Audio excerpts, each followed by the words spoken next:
Steven Spielberg, you have given us stories of extraordinary friendship for 40 years, but you've never done a fairy tale. Yeah, I've never done a fairy tale before. I always define fairy tale as something that is impossible, can never, ever, ever happen.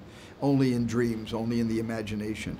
And I've always shied away from that because I always like some anchor in reality to relate myself to something impossible to relate to.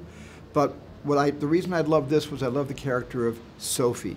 And she was my anchor. She was the one that kept reminding me she's a real world character in an extraordinary imaginary world in a place called Giant Country.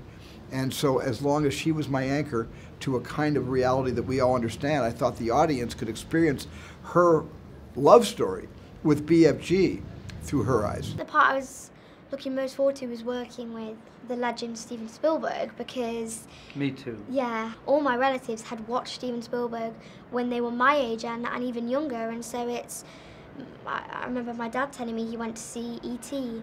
He remembers being sat on the bus on a school trip going to see E.T. and now he could never imagine that I would be working with the director of it. And your dad's in the film too. Yes, my dad is in the film. Steven likes people to have, he has his family on set and friends come by, and it's almost Italian, what I imagine Italian film sets were like, with people visiting. And we just started to talk about films we loved, films we liked. But I guess we really just connected as artists before we connected as friends, and now we've become friends.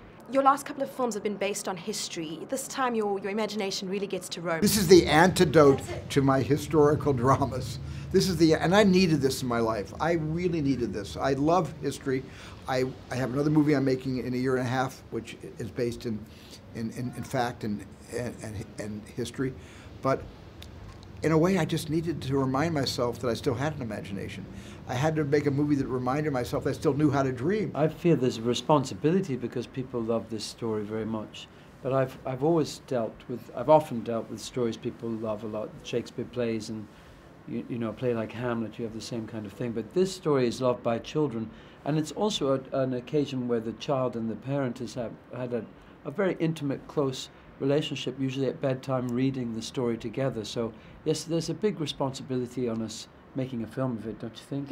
Yeah. When filming with Mark, I wasn't exactly thinking about how the BFG was going to look. I'd obviously seen the illustrations by Quentin Blake in the book, but you know, you don't imagine how he's going to look when you're... No, you were looking at a man with a funny bicycle helmet and dots all over my face and little balls all over my body. And I never really thought about how anything was going to look. I was just really focused in Sophie and how she was feeling, and so I never really thought about how things were going to look. And then watching the film, it's a big surprise. It's brilliant. How do you keep it flourishing? What do you do to keep your imagination alive?